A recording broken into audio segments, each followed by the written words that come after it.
know if we're live. Let me just double check because of all the problems we had last time. I don't want to start crying again like I did when I had you on. But I will say that me crying and the way you reacted to me, I realized how kind you are as a person. Okay, I think we're live now. It's like a 10-second delay every time we go live.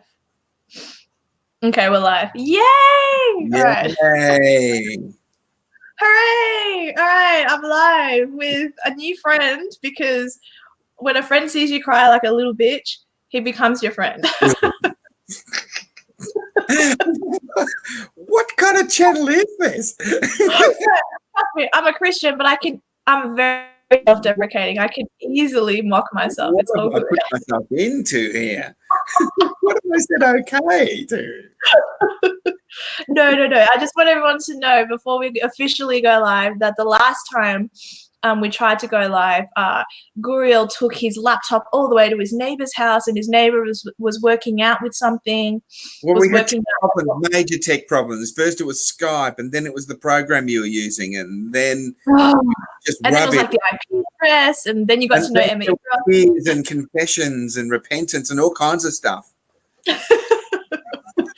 And now we're besties, and we're going to record a song together. And she still loves me after all that. Yes, you're like the daddy I never had, and I have a father. Oh, dear. Hilarious. All right, well, okay, so this is take 2, everyone. Yeah. You get that a lot, right? Yes, well, okay. So this is Guryel Ali. For anyone who doesn't know who he is, Guryel Ali is an author. Are you newly an author? Well, I've been, yeah, I guess so. I've only just released my first book, which was last year. So there you are. That's exciting. And is that the one that I'm about to plug? Yeah, we'll plug that.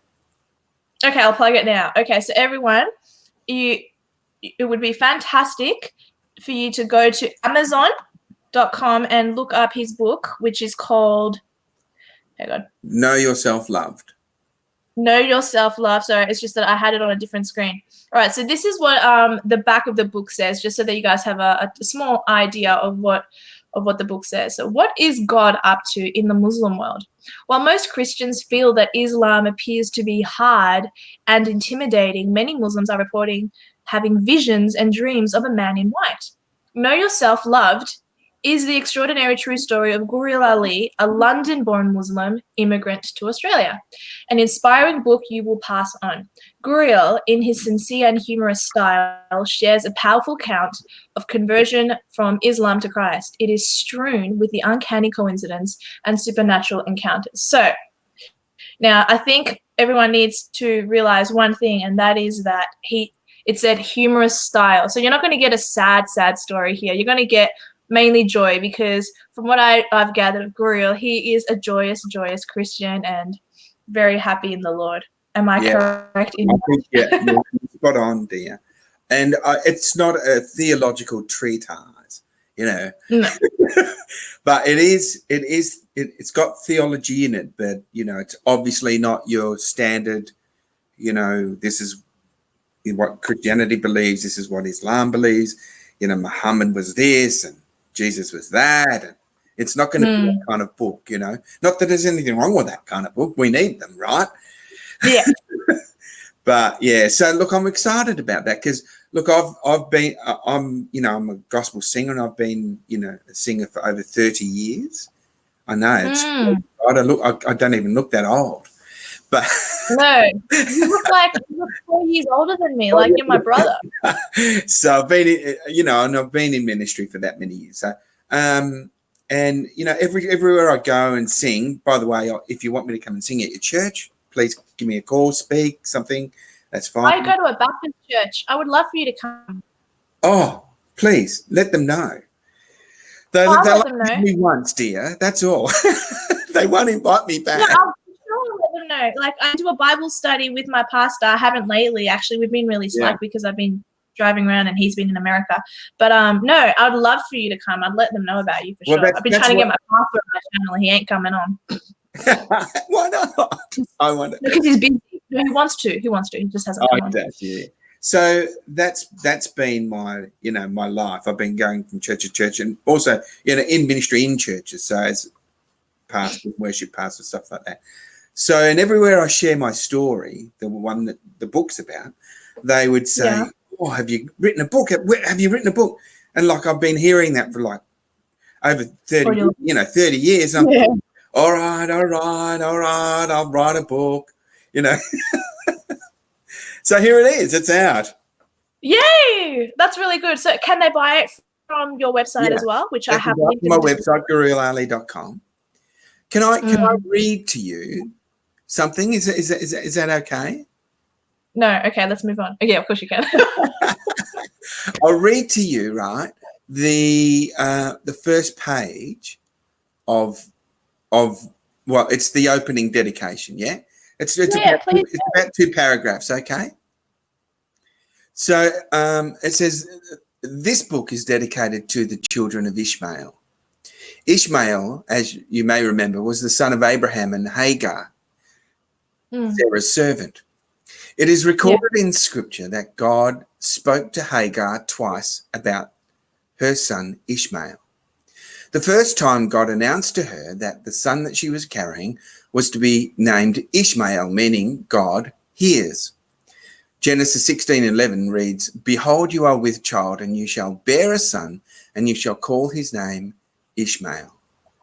Because the Lord has heard your affliction." And I underscored the word heard because the name means God hears.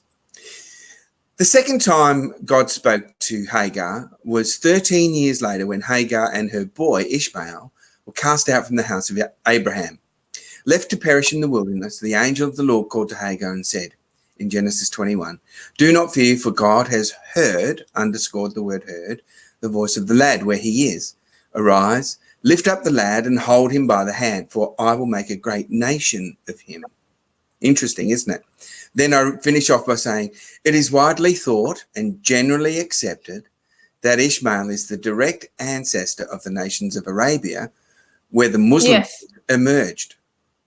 God still hears the voice of Ishmael within the hearts of his descendants, the Muslims around the world today, who call out to God for salvation.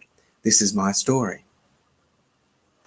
Oh, that's good. That's a good beginning. So everyone, if you want to read more, ...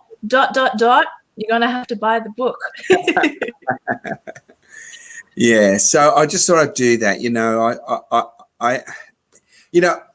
because You yourself are not Arabian. You're not of that lineage. You are from Cyprus. Yeah, That's not Arab. Our family are Turkish Cypriots, right? So, which is a Muslim country, Turkish Cypriots. So, it's an interesting. Yes, but the Turks are part of the Eurovision Song Contest. So the Euro. That's right. Oh dear. Keep going. Well, you know, Cyprus, it's interesting because scientists have done, if you don't know, Cyprus has got a wall down the middle of the island, north and south. Turks are in the north, Greeks are in the south. And they put the wall up in 1974 after a little war. What war is little? After a war they had. It was a short war. That's what I meant to say. So it was a short war, and they put a wall up. Anyway, scientists have done some DNA testing of the Cypriots in the north and the Greeks in the south. Yeah. Cool. And I love DNA stuff. I know. So what they found out is that the Greeks in the south and the Turks in the north are actually the same people. They're the same race. Oh, okay. So what separates them is religion. That's the only thing that separates them. They're actually the same people. Yeah. That's interesting. Now, you know this, and I know this, dear, because we were talking earlier, but the way that Islam grew so fast was with the sword. So hundreds of years ago, when the Ottomans pushed forward into Turkey and stuff like that, they went into Cyprus and they would go to one village and say, become Muslims or you'll be killed, and they'd leave the other village. So the island was split from village to village, to Greeks and Turks, and they became Muslims or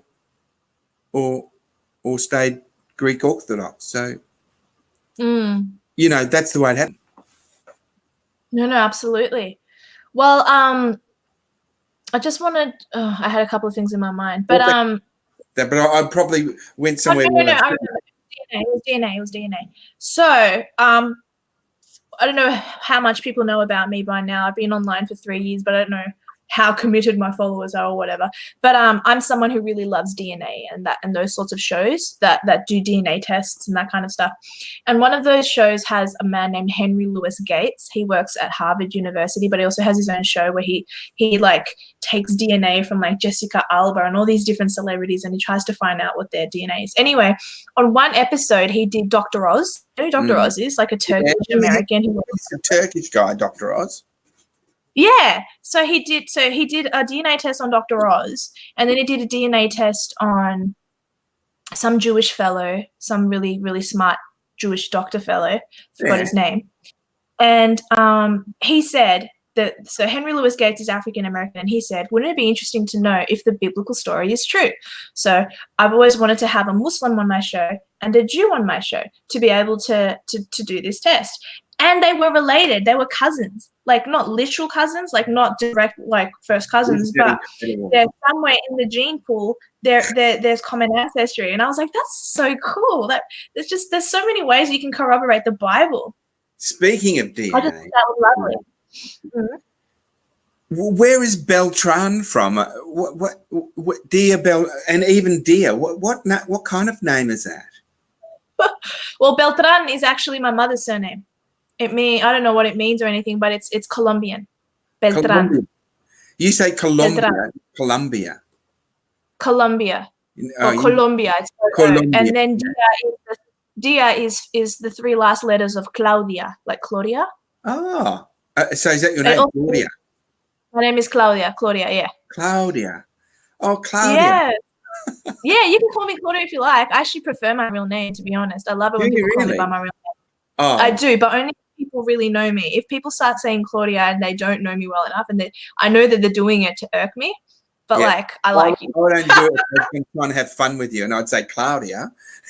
Yeah, I love my name. I love my name, Claudia. So you can call me Claudia. Claudia. Serious. So why did you start doing this? Oh, whoa. Hey, dude, I'm supposed to be interviewing you. I know, but I've been on radio for 10 years, and this is what I do. I interview people. Well, we're going to talk about that. We're going to talk about your career. We're going to talk about all of it. Okay, let's go. What was I going to say? Also, why did I start doing this? Well, briefly, I'll inform you. Well, I noticed things when I was really young. Like, I noticed, this is usually the first story that I open with, is that when George Bush was president, every single year, David Letterman, everyone mocked him, like hardcore, all the time. And I never understood why he was so hated. I found it really, really strange. And then when Barack Obama became president, I noticed that everyone loved him. And I'm like, wow, he has a force field. Well, what is it? What is this force field that he has? And in my head, I thought, oh, it's because he's black. But I never said that out loud, but I knew what it was. So then after a while, when Trump became president, my suspicions were completely confirmed, because all of a sudden the white guy gets completely bashed by the again. So it was, George Bush, he's a moron. Then it's Barack Obama. Let's praise him. He's beautiful, but he's amazing. He's black, but the country's doing really badly. Oh, Trump. Oh, he's evil. Blah blah. So I noticed that, and then I noticed things with like feminism. Do you think it's more?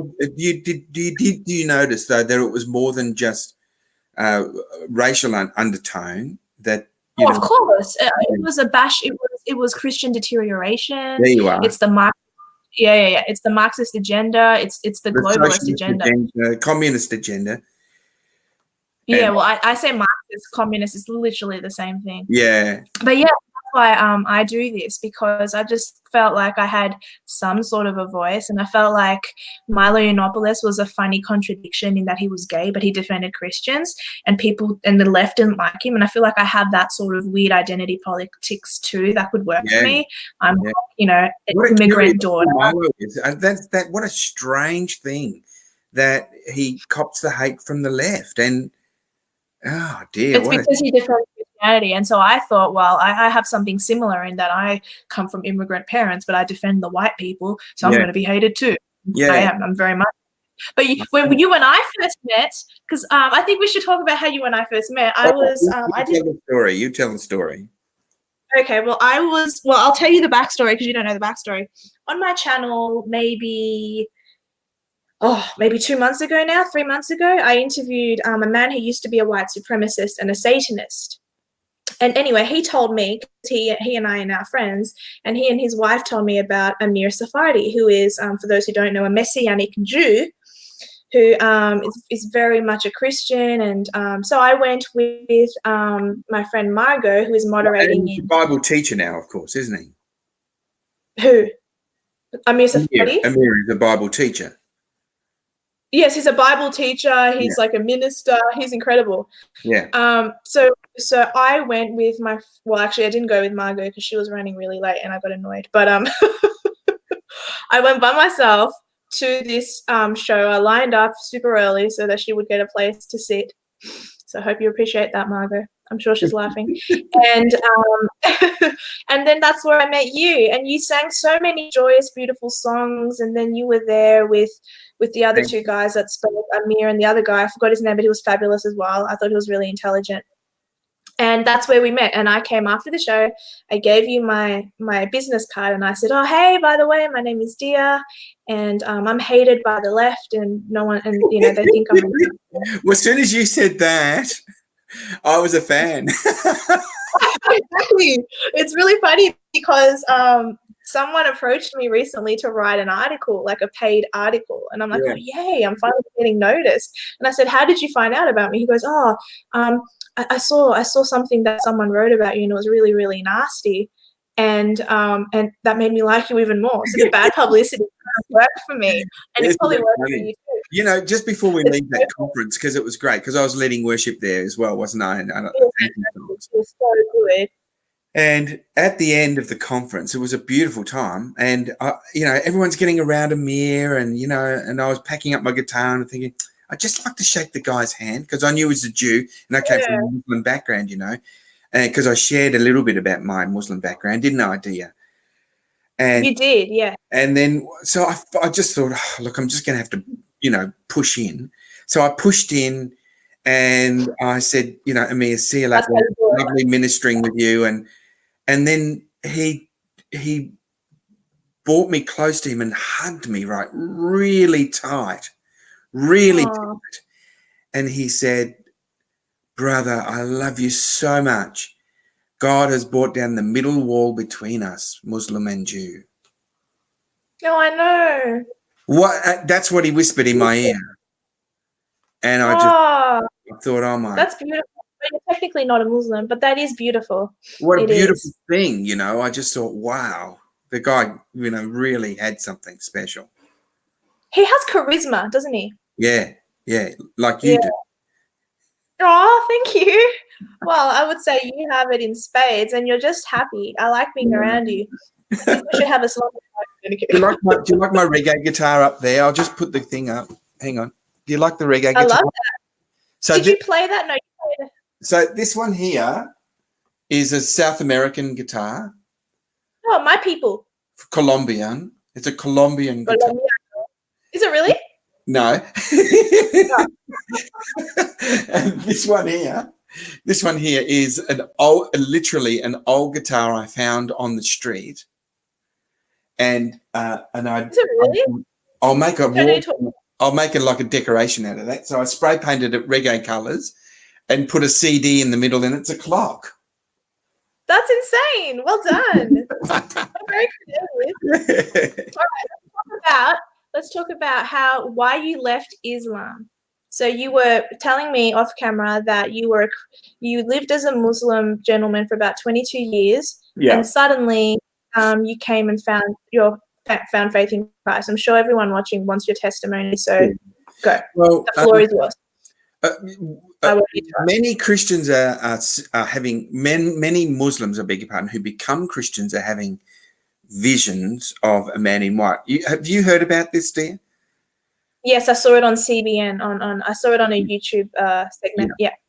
So it's quite an amazing phenomenon. This happened to me when I was in my early 20s. So we're talking about early 80s, right? So me and my mullet, we left Australia. I was in. So mum and dad are Turkish. So yeah. I was born in London, and Yes. because Cypriots in those days was under British rule, so Cypriots could go to England and find work. So mum and dad went to England to find work. That's where I was born. Then in 1967, Australia were having a Populate Australia program where they were bringing lots of immigrants into the country to try and boost the population. Yes. And so they, many, Greeks, Italians, Turks, Europeans of all kind of backgrounds were flooding into Australia, but they had to come with a trade. They just couldn't come as immigrants like Mexicans into America. Am I going to get myself in trouble by saying that? No, it's true. Excuse me. I'm a Latina for Trump, and I think the wall needs to be built. Yeah, I mean, not that I'm racist in any way. Look, I think that you are a racist. We're hated because we're racist. Well, we are. But what I mean is, because I experience racism, real racism. I'll get there in a sec.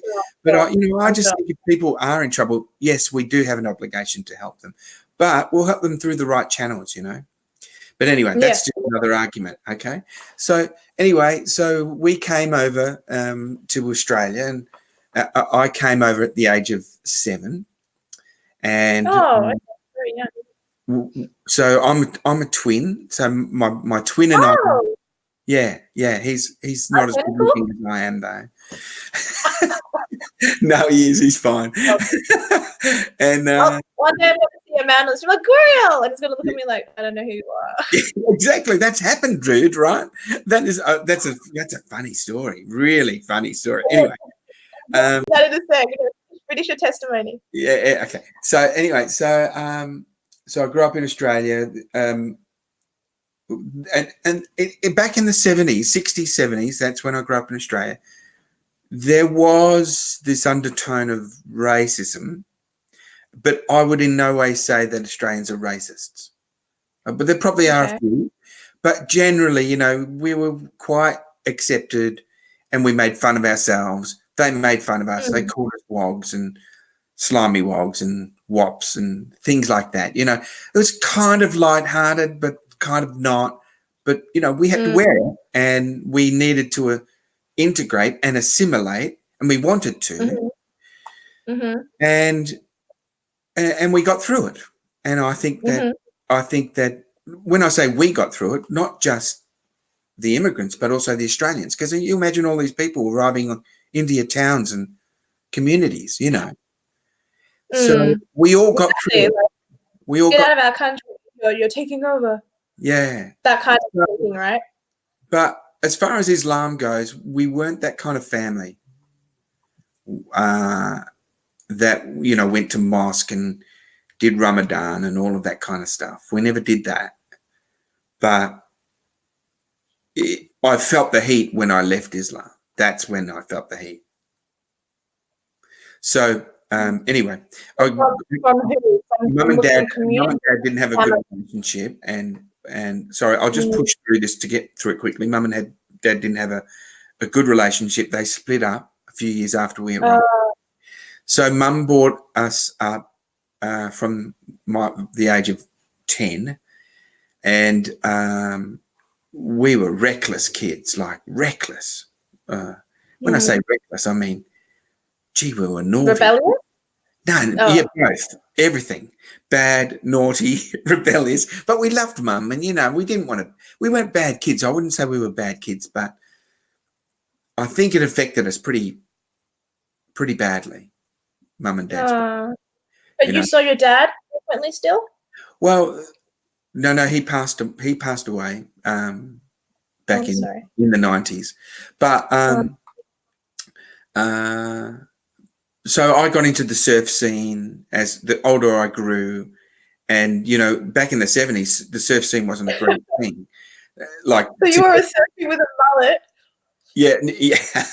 Well, in the 70s, we all had long hair, and then we cut them Okay. all off in the 80s, and they became mullets, right? So during the 70s, I had long hair and I had long locks like Bob Marley, right? So, but the surf scene in the 70s, if you surfed, you were a surf bum. You had no future, and literally. But today, it's not that. It's a healthy lifestyle. So anyway, Yeah, sure. I got into everything else that went along with it. We chased. There were drugs and girls and all of that stupid stuff. Rock and roll. Sex, drugs, and rock and roll was all in there. Yeah. And I was never good at that, but I realised it was a dead end road pretty quickly. Mum could see that I was, going down a road that was foolish. And when I was 19, she said to me, "Look, why don't you go back to Cyprus and meet some of your cousins and your uncles, and you've never met these people, and get away from your friends and this scene that's locked you up." For some reason, I listened to her, so I sold my Hillman Hunter and bought a one-way ticket to Cyprus. To London and Cyprus. I was going to. So when I landed in Cyprus, I couldn't speak Turkish, so there was a big language barrier between my family and me. Oh no! Yeah, so here I went to go and find myself, and I just found, because I just found more loneliness, And after an unbelievable picnic, they cooked up a whole lamb on a what you call it, on a steak, on a spit, and they roasted a raw, coal. It was unbelievable. I went for a walk, found myself lying under an olive tree having an afternoon siesta by myself, and this vision. I was swept by this vision. Now, I'd always believed in God because we were Muslims. I always believed in God. Yes. God, the thing about Muslims is, and this is what we have to realize, is that they actually are not atheists. They are actually children. No, I'm not talking to you. I'm talking in general. So like what we got to realize is that they're not atheists. That they actually believe in God, and they worship the God of Abraham. Abraham is their forefather because they're children of Ishmael. So they come from that background. So, God is not a problem for us, and was never a problem for me. God was, for me, the creator of the universe and all of creation. And I knew that. And I used to love, Cat Stevens and all, and when he, sang Morning Is Broken, these were big hits when I was growing up, like The First Morning, and and so these were wonderful songs for me because they were singing about God, where we would not normally talk about God in school and stuff like that. So my faith was intact in God. So when I had this dream, I completely understood what was going on. So I'm under this olive tree and I have this vision, and I saw this great big wide river, and the water was flowing from my right to my left. And I looked upstream and I looked downstream. And the thing about the water, it wasn't made of water, it was made of people. And instantly, in dreams, you know what's going on. I knew that this was the people of the world. And I looked downstream and there was like Niagara Falls, and all of the people of the world were falling off. Okay. And so I knew that the population of the world was heading to destruction. And I thought, and what I realized is I was in the water and I was heading for my death as well. I looked on the far side of the river, and there was a bank, and standing on the bank, there was a man in white. Jesus. But I didn't know it was Jesus. Okay. But I knew he was the answer. Yeah, that's good. He was the only luminous figure in a dark, dark dream. Okay.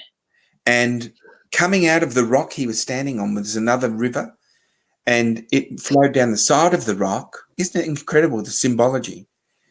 Simply Crazy. coming down the side of the rock, there was another river that came into the big river, but it wasn't made of water either. It was made of light.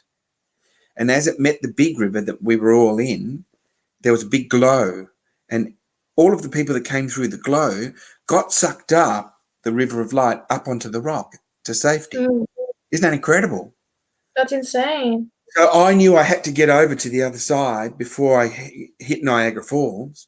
This is a vision or a dream? This is a vision, dream, call it what you will. You know, sometimes with the same Visions thing. can happen in the day, like, you know what I mean? So that's why I'm Well, it asking. was during the day, but I was having a siesta, so you work it out. That's interesting. Go. I'm so silly, right? And anyway, It works. So many levels. I head across this river and I try and bring people with me. I'm saying, hey, guys, you're heading the wrong way. You go that way, you're going to die. See the guy up there? We've got to get to him. But nobody would listen to me. And the reason they wouldn't listen to me is because and I looked around, they all had little devil horns, like cartoon devil horns. And that was just like, again, a symbol of sin and death, right? And a sin nature. And the reason they didn't listen to me is because I had little horns as well. Yeah.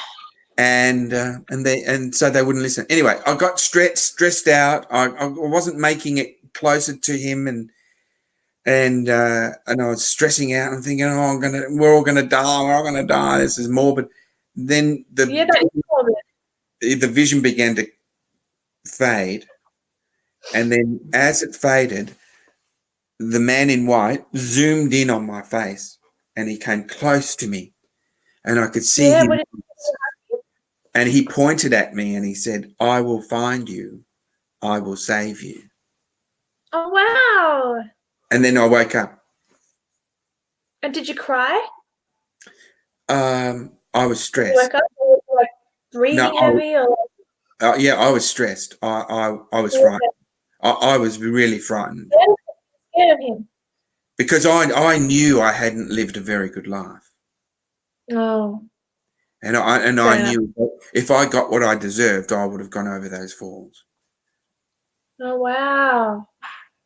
That's so accurate. Like, that's so biblical. Yeah. 3 months later, I went back to visit my dad, who I hadn't seen in 10 years. Oh. And next to my dad's shop, he had a dry cleaner's shop. I was really angry with Dad. So there was a lot of resentment because he had a new family and he was making that work, you know. He had a new family? Yeah, and he had kids and he was making that work. And I thought, you know, why couldn't you have made that work for us? Why did you have to go? But, you know, I didn't. I was just, you know, I completely get that logic. Yeah. You know, but the resentment was justified, but it wasn't correct, you know, like, you know. No, for sure. Marriages collapse, you know.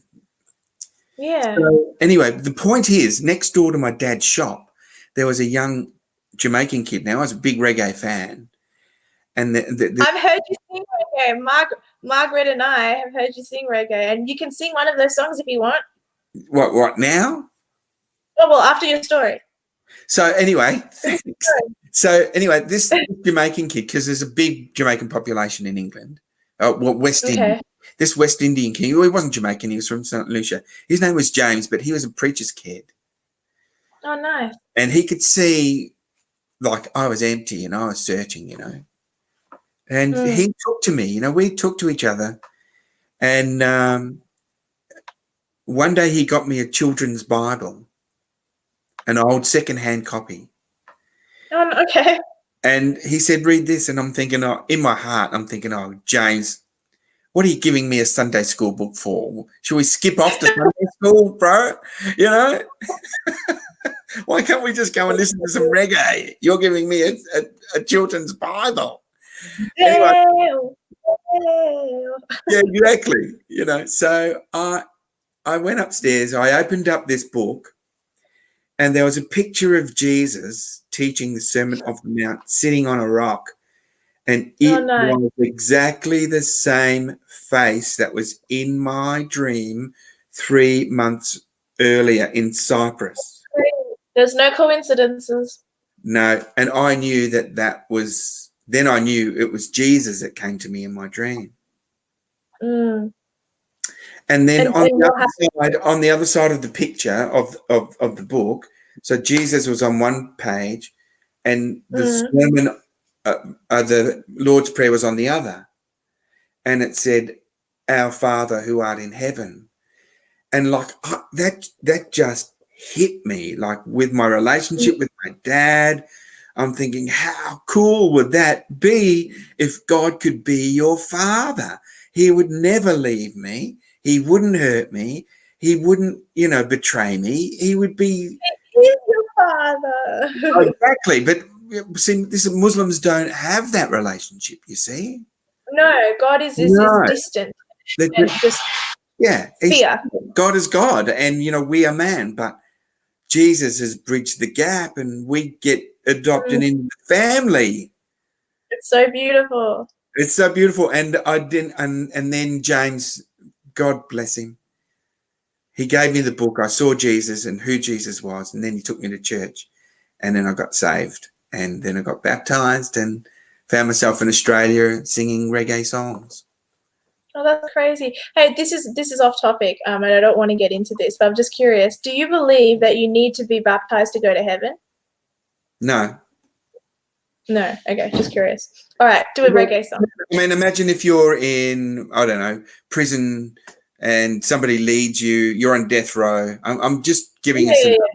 Okay, you're on death row, and somebody leads you to Jesus, and there's no time to be baptized, and you're getting, they're gonna take your life the next day. Where are you going?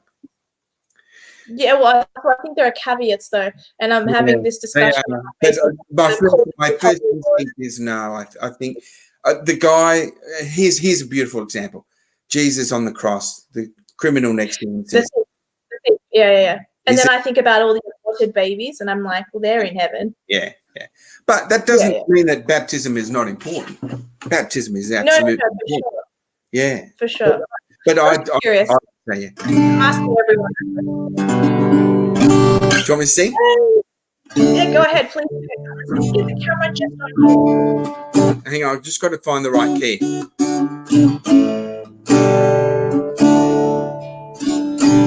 When I was up in London town, I didn't have. I'm going to change key. Hang on a sec.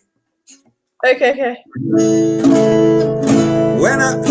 No, I'll go back to the same key. Sorry about this. This is the beauty of doing it live. When I was up in London town, didn't have much money. Said my toes were cold and my clothes had holes and my nose was kind of runny. Wasn't funny. Met a long hair on the street. He said, look, you look like you'd like to eat. I said, glass of Coke and a hot dog's fine. He said, well, how about some bread and a glass of wine? I said, lead me on, lead me on, lead me on, lead me on, where you going? He said, my body's tired, my heart's inspired, and my hunger's growing. He took a loaf of Wonder Bread, then he bowed his head. He said, take it up, my friend. You know it tasted better than the health foods did. Then he looked into my eyes. I was quite surprised. He said, you're locked inside, but I can set you free. You will live forever if you follow me. I said, lead me on, lead me on, lead me on, lead me on, where you going? He said, my body's tired and my heart's inspired and my hunger's growing. There we are. Yay! I hope everyone's clapping at home. Your music is so glorious. That's what I think people like about it. Like, what I liked about you, and this is mean of me to say, but what I hate about church is that sometimes the music does drag on.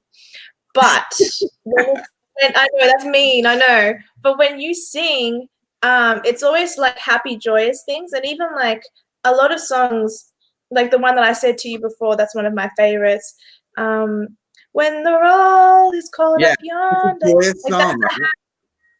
Sorry? It's a joyous song. It is. It's happy because even though it's talking about us all being dead, it's talking about happiness being with the Lord. Like you can't get anything better than that. Yeah. And so that's why. Well, you know what? I think that joy is such an important part of our Christian life, and because, the scripture says the joy of the Lord is your strength. So we need strength to get through this jolly thing. And we do. It's hard, especially when we do what we do, because you get a lot of hate, we and so do. do I. Like, No, but yeah. it's the joy of the Lord that is our strength. So, Mm, you know, we're gonna go through hard things. It doesn't mean that mm, we are immune from hard things. We're gonna go to funerals. We're going to people are going to get divorced. There's going to be pain. There's going to be rejection. There's going to be all of the gamut of emotions in our lives. But in it all, right, we've got to count all things as joy. You know, as joy. The disciples told us. You know, they tried to give us a clue. You know, all things work together for good for them that love the Lord. So, you know, all of these scriptures, you know, be anxious for nothing, you know, all of these things are all pointing to us having a relationship with our Father and the joy of the Lord being our strength. This is how we muscle through it. It's not our muscle. He somehow inflates us and gives us this. It's not a fake strength. It's a real strength to get through it. But it's going to be real the because joy. it sustains. Yeah, it does. Part of I'm not a Bible verse quoting Christian, but I do know that there's a verse in the Bible that's fabulous, and it says something like, "If you worry, you sin. So give it to God." Something like that. Like, don't worry. Basically, that worrying is a sin. Yeah. And I think that's so good, because I'm the queen of worry. Now, don't get me wrong. I'm a happy girl. I'm always happy, even when like the weight of the world is on my shoulders. I find a reason to smile. I've Yeah. always been that way. Even when I wasn't that Christian, I've always been someone who's just really silly. Like, I'm a goofy, silly, happy girl. Yeah. But now, The wonderful thing I'm about that, though, there's a wonderful thing about that, you know, is because, you know, when we receive this joy, we receive strength. So it blesses us, doesn't it? yes, But you know it what? does. A smile blesses others, Mm, you know, and it does. Yeah, it's, not you know, wrong. when we don't smile, we're almost giving a disservice to the world. Oh, that's such a nice thing to say. Aren't You you know? beautiful? Yeah. Well, it's That's so sweet. I didn't expect that to come out of your mouth. You're so cute. That's really good. well, you know, That's really it's nice. important. You see, it's important. It's true. I think you're right, though. I remember I used to work at a shop called Kate Hill. They Yeah. sold like handbags. And do you know it? But anyway, Yeah. I Yeah, I used bought to a lot work of there. handbags there.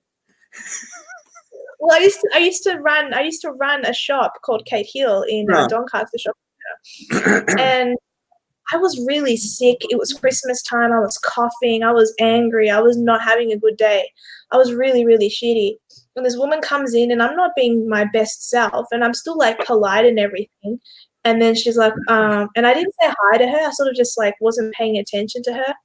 But I looked at her and I was like, hello, like, like one of those things. And then she's like, "Are you okay?" And I'm like, I said, "Oh, I don't feel great." And I'm like, "I'm sorry, can I help you?" Blah, blah. Anyway, she left. She came back literally like 10 minutes later, bought me a bottle of water. Just a bottle of water. She didn't give me $1,000. She bought me a bottle of water, and I started crying. I was like, I'd never, like, I didn't expect that kindness, and I didn't deserve that kindness because I wasn't being particularly polite either. Yeah. And I was just so pleased, and like, it was her version of what you just said. She gave me a smile. Like, It's a it was service, just right? so nice.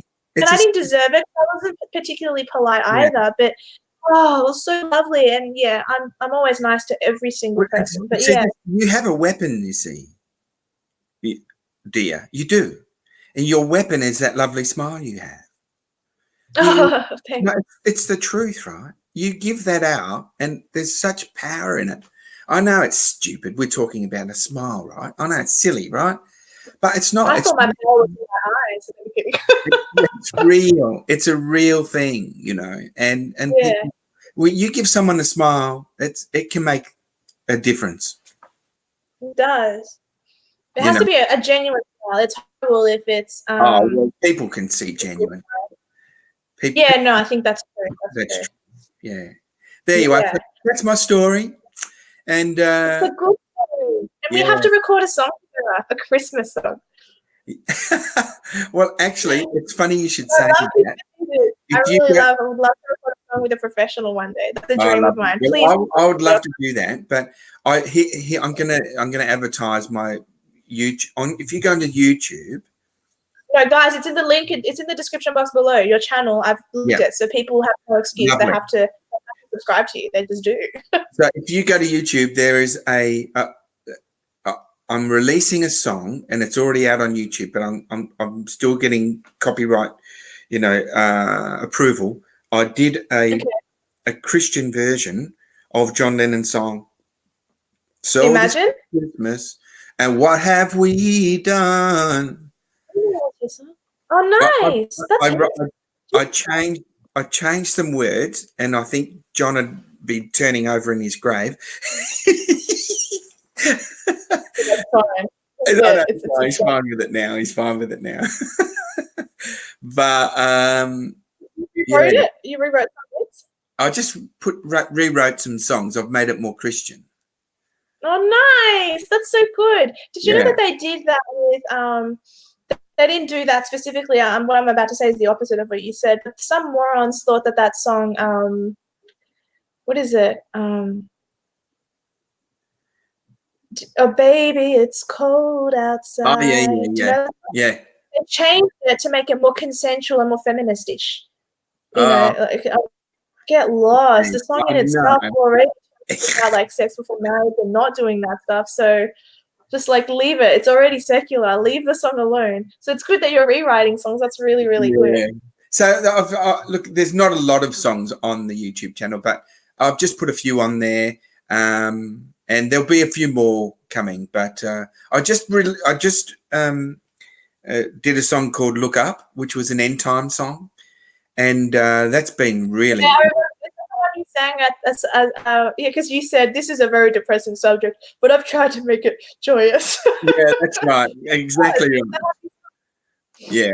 It is. It's a little bit depressing, the subject, at the end of the world, Armageddon, Mark of the Beast, and As a Christian that I hate talking about the most, when people want to talk to me about the rapture or about the end of the world, I'm like, I don't want to hear the book of Revelations. Like, I stay away from it. Happy to listen to anything else biblical, just not that, because it really depresses me. But then there I am, at a conference about the end of the world. Yeah, that's right. And then this guy gets up there and sings a happy song about the end of the world. No, but you did really good. I loved it. And so, can I ask you a little bit more about your family? Just because I'm nosy. So, how many half siblings do you have? How many kids did your dad have after like the divorce? A few. I didn't take much notice, but he had. Close to your half. I think there were 2 or 3. Yeah, and are they Muslim?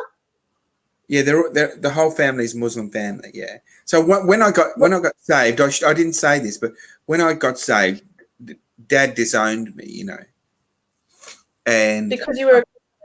Sure. Because I turned away from the faith. So this is a very, very real problem for Muslims. The pressure that they receive from their families and friends. So, because we weren't a religious family, the worst that happened to me was Dad said, "You're no longer my son." Well, in the frame of mind that I was in, I thought, well, when were you my dad? So, but that was going on in my head. But But the more religious countries of the world, if people turn to Christ, often it could mean that they get, they might be ostracized by the community. They will face discrimination, even from their own family. And in some places, obviously it might even mean that they'll face some violence or even death. Yeah. So it's a very real pressure that Muslims, need our prayers. They really, really do. And especially the ones that are turning to Jesus, they desperately need our prayers. It's a tough gig, man. I'm blessed that I was a Western Muslim, that nothing really serious happened to me. But so the Muslims that are turning to Jesus in other countries around the world, are having to go underground. Now, you remember, dear, during the 90s, Hey, I call don't me know. Claudia. I really don't mind. I beg your pardon? You can call me Claudia if you like. I don't mind because I. No, that's all right, Claudia. Dear, remember when the Chinese were going underground and the underground church just expanded and Yes. emerged this monster church, right? Yeah, it's happening in North Korea too. Right. So Mm. I think that now Muslims are starting to go underground who convert to Jesus, which I think is not a bad thing. Why? Just like the Chinese, didn't come out and say, we're Christians, kill us. You know what I mean? Yeah. Neither should the Muslims have to do that. Why should they have to say, okay, I'm a Christian, now kill me? Let them go underground. Let their churches grow underground, Yeah. That spun you out a bit, didn't it? Yeah. I just didn't know how to respond to it. But I think it is quite controversial. Just finishing on that, it is quite controversial. Some Christians do believe that the Muslims ought to come out with their faith and be bold, but I'm not sure that of the wisdom of that. Why is it one way for some underground Christians and why is it another way for others? Yeah, no, that's true. I think, but each Christian is governed by their own version, I suppose, of grace. Like, for example, a woman, the Bible says a woman's hair is her glory, despite the fact that mine looks like hay. A woman's hair is her glory. But some women feel sinful cutting it. Some women feel sinful cutting it, so they won't. But that's a case-by-case basis. Some Christians don't feel the Holy Spirit grieving when they cut their hair, and some do. So what you're saying, it could be a case-by-case basis, maybe. I don't know, because of grace. I don't know. It's just a working theory. Yeah, that's right. But yeah, look, it's a real thing. Muslims are coming to Christ. They're coming to Christ through visions and dreams. I pray that you buy my book. And yeah, I've advertised it 3 times at least on my channel. Go to Amazon or go to my website. Please come and connect with me. I'd love to. Just go to guryelarley.com or go to Facebook and connect there. And but don't get too much. He's mine. No, I'm kidding. So you get a date and I'll come up to your church and I'll sing. I'd love that. I'll let them know. Can I just read you some of the questions in the chat before we completely? Absolutely, go for it. Okay, so Margaret asked one up the top, and I forgot to ask it. What is your advice? What is his advice to Muslims who have converted, and how or when or should they tell their family? Well, isn't that interesting? We kind of covered some of that just then, didn't we? We did. So did you want to elaborate on it? Really? I think you said something really, really wise then at the end, and you said it's got to be a case by case, right? So for some Muslims, it's going to be you are. The laugh comes with the smile. For some people, it's going to be hard, and it's going to mean a great sacrifice. For some, it may mean just take all for a while. It's going to be case by case. If it's going to mean that you lose a lot, well, perhaps it's wise to go underground for a little while. But if you're in the West, if you were in a Western country, I would encourage you to come out with it. We have sanctuary, yeah. Yeah, because they're going to have to break the law to hurt you. Yes, exactly, and they would do an honor killing. Some of them, not all of them, but many would. So, but yeah. Anyway, got any other questions there? I hope we covered that. Yeah, it's not a question, but it's a statement. So Benjamin has stated Muslims coming to the West should be considered a blessing because we don't have to pay to go to them and share the gospel. We don't even have to risk being killed in their countries. Kind of what you just said. Yeah, it's amazing. We have the most amazing opportunity as Christians in the West, having Muslims in your country, to go and reach these people. Beautiful, beautiful people, God-seeking people, God-loving people. They really do, when I first went to Turkey, actually, I went to Turkey in 2015. Do you speak Turkish fluently now? No, I don't. But I was invited to go to Gallipoli to sing, right? So Nice. here I am, a Turkish Australian. So our war was against Gallipoli, the Turks in Gallipoli, right? In 100 years ago. And so here I was singing there, and I'm thinking, all of a sudden the Turk came out, and here I was, the Australian. It was amazing. I had these conflicting emotions, and but it was a beautiful time. And why did I go to Gallipoli then? What was I talking about? To sing. Oh, I went singing there. Well, anyway, I went to sing in Gallipoli. That was fun, and shared the gospel. Now I couldn't share the gospel there. I couldn't talk about Jesus. That we had instructions that we couldn't talk about Jesus, but we were allowed to sing about Jesus. Loophole. Yeah, so we sang our hearts out. Let's see if there's anything else. I think that they're not asking questions. I don't think our government are doing it to convert them, though. Maybe the other way around. Oh, yeah, that's true. For sure, Muslims are coming here and trying to change our government to suit their Sharia agenda. That's true. Look, it probably is that. There's no doubt in my mind. Hey, by the way, I know why I went to Gallipoli in that last conversation. It was to do with the previous question, because he was talking about what a blessing it is to have the Christians here. So when I went to Turkey, we couldn't speak about Jesus, but here we can talk as much as we want. We can, but at some point that's gonna, not yet. I feel like it's like 50 years away. It maybe sooner, maybe longer, but we're slowly getting confined. Israel for now. There's truth in that. There is truth in that. They're after it. That's why we do what we do, right? If you're a Christian white male, you're public enemy number one. Well, good thing you're not white. That's right.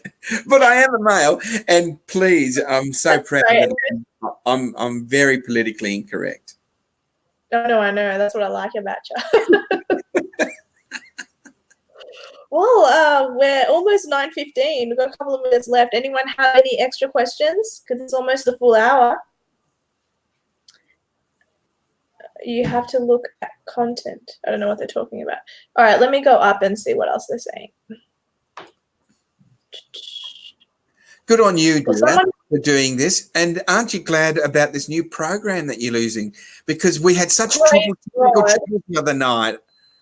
Didn't we? Lord, praise God for this. This is called StreamYard, and I'm so thankful for it because I'm never using Streamlabs again. And a stupid friend of mine warned me about something. I wish he hadn't told me, but the one that I was trying to use with you on Wednesday, apparently they donate half of their income to Planned Parenthood. So I shouldn't be using that program anyway. Gosh. So StreamYard all the way. People are rotten, aren't they? How rotten is it? But actually, this is also, I only found this out recently as well. I watch a lot of Netflix. I use Netflix. So they also donate. They also donate to Planned Parenthood. So should I stop using it based on that fact? Well, you didn't tell me that. I know, that's right. I know. Don't you hate that? Yeah. A lot. I donate to anti-abortion charities, and I feel like, I don't know, does that level out? I don't know. Next time we talk, dear, my son, he's a lovely boy. His name's Christian, and he is a yes, he is.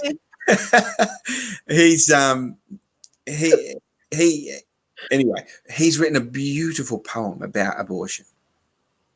Oh, that's a strange sentence. Gorgeous. Oh, it's amazing. Oh, really? Yeah. All right. Well, we'll bring him on next time, or at least you can read the poem on his behalf if he doesn't want to come on. Absolutely. Yeah. Okay. So some people are writing questions now. All of a sudden, Benjamin Molesworth, my other moderator, he wants to know how you see the end times. I don't know what he means by that specifically, as in maybe do you see that coming in the next 5 years? I don't know what he means by that, but yeah. Yeah, I don't know. What's a big subject? You know, like. Do you agree with parties? These Why are are you the singing a song like things what the Bible says about the day of the Lord. And the whole world shake with a big earthquake when he returns. Could be a nuclear war, what the prophet saw. Do you wonder where your help comes from? Look up, your redemption draws near. So good. Okay, I hope that answers your question, Benjamin. Let's see what else. Margaret says, it takes courage. It takes courage for anyone to make that conversion, and it takes even more courage to share their faith. Yeah, it's true, isn't it? Yeah, there wasn't really a question I read that. That's true for any Christian, I think, don't you? You don't. I mean, Well, you don't have to be an ex-Muslim. I've been a Christian my whole life. What did you Sorry, say? what was that? You talk first, please. Oh, I was just saying that you said it's true for everyone, but in my family, it would never be an issue if I became more Christian, because even though I've been a Christian my whole entire life, like I know the Bible, I know the things that it says, but I don't know the intricacies of Bible verses off the top of my head, and I'm still really learning. I feel like I'm a baby right now. Because, I get that, but I'm talking about, it's the same for every Christian in that when they go to work, do they come out, say, hey, I'm a Christian, yada, yada? Exactly. It's going to take courage to do that, right? Isn't it? Yeah. Yeah. Yeah, exactly. No, you're not wrong. And that's the thing that I think that's the thing with me that I think makes me question my Christianity all the time, is that I meet Christians all the time and say, I have a supernatural feeling. I've never had that. Like that supernatural feeling that people talk about, I've felt it maybe 2 or 3 times in my life. Some people feel it every day. And I'm like, I wish I was that type of Christian that just felt the joy of Christ every day. But it's not in there. Like I have to dig for it. Where some people just have it. And it really it's almost like a jealousy that I have. Because I know God is. Sorry, I just don't believe it. Well, but how? You're so joyous. You clearly have it. So are you, darling. There's no way that you don't have the joy of the Lord. Of course you feel it every day. Well, that's the thing that I'm trying to say. I don't feel that supernatural, you know what I mean? Well, neither do I. I don't feel that either. I just feel happy because I know that I'm grateful for what I have, and I know that those are blessings. That's what you got. That's the joy of the Lord, man. Well, but that's the thing. I don't think that is. Yes, I think that is the joy of the Lord. Sorry, this is becoming a lesson now. But what I mean, when I've been to what was it? It was an alpha course that I did years ago, alpha course, and then everyone was in the room praying over people. And in that moment when they were praying over people, I felt a stirring, like a supernatural feeling. Hey, right. That, but I have never felt that every day. I only felt it in that one moment. Yeah, and I wish I could. understand. You know what I mean? But do you think that there are people that feel that every day? Well, I'm at the moment at the house that I'm staying at, not the woman you previously met, but a different girl this weekend. I'm staying with a different girl. She feels it every day. I'm totes jealous. And she's not a liar. No, she's not. No, well, I don't think she is. I know she's not, but yeah. Every day. And I'm like, joyous, like that supernatural joy. Do you know what I'm referring to? You know what? I think that I could feel it every day. Because I'm being honest. You have to be a very devotional person who I'm not. I'm obviously not there. I could. Yeah, I've got a Bible meditation course that I teach people how to read their Bible and let the Bible talk to them. And I can teach people how to experience every day, but it's a state of meditation. It's not a trance, and I'm not talking about meditation as in yeah, exactly. I'm not talking about that. I'm talking about Joshua 1:8. Meditate. If you read Joshua 1:8, you'll prosper if you meditate on the law of the Lord. And so I teach people how to meditate on the word of God, and then he will come to you. Hello? Oh, hello? Yeah. Yeah. Hello? Yes, yeah. So, yeah, then he will come. Is that the last thing you just said? That's exactly what I said. Yeah, So sorry, it broke up. Oh, that's cool. Well, do you have that course online? Like, is it a thing, or is it something that no, you it's teach my next one-on-one? book. Actually, it's my next book. Oh, okay, cool. All right. Well, I'm working on it. gonna have I think people can get a lot out of it. Yeah. Any other sounds questions like. before we go? Let me double check. Hey, listen, Dia, No, there. I've got a question for you. Okay. When am I going to co-host with you? Co-host? What do Yeah, you mean? your Who channel. do you want to interview? Yeah, like how they have two people hosting. Well, I've been on your channel. I mean, you've been on my channel. It's now you have a radio show, right? Oh, I You can used to. interview me. I don't anymore. Oh no! See, no cross promotion. No, I'm only You'll kidding. get Any fired. other questions? Any other questions? Let's have a look. I don't think so. I think everyone is sort of fighting between themselves. They're talking about like free Hong Hey, Kong and I just want China. to say thank you, dear. Thank you, Claudia. Dear Claudia. Yeah, Thank you Claudia. Yeah. for all. Oh, it's been an honor having you. Yeah, oh, it's been great. But I just want to say thanks for the invitation and your beautiful personality. Oh, well, thank you. I was thrilled to have you. You're such a joyous person and a silly heart like me, and it's fun to have those sorts of people because Yeah. I do often really serious people, and it's hard to make a person lighten up. I managed to do it, but you're already lightened up, so it's so nice. It's So good. we will do it next time. We if you ever have me again, we'll go left and right and put our dukes up and talk politics Ooh, issues and let's yeah, put our dukes up. yeah, that's a little bit theological. Absolutely, I'm definitely having you on again. And let's see if I can get some haters as well. You have them. You've been doing this for 30 years. I know you have them. You have them in your own family. It's unfortunate. Oh, yeah, that's true. Oh, okay. Well, we'll end the By the way, broadcast my now. family do love me very dearly now, so Sorry? I said, by What the was way, that? my family love me very dearly. Oh, good. They should because you're so fabulous. Yeah. They You are better. too. Otherwise, You are too. me to deal with. I'll have me to deal with if they don't love you. All right. So What are what the do you last comments? how do you sign off normally? What do you do? I tell everyone to tune in for my next live stream, which is this Wednesday, where I'll be interviewing someone named Oscar Zim on gun control. And stay tuned for my next edited video or live stream. And then I make sure that they all subscribe to your channel, click on the description below to see his website and buy his book. And then I go and I'm like, see you later. See you later. Bye-bye. Bye, guys. All right. Thanks for the great show, everyone. End broadcast. And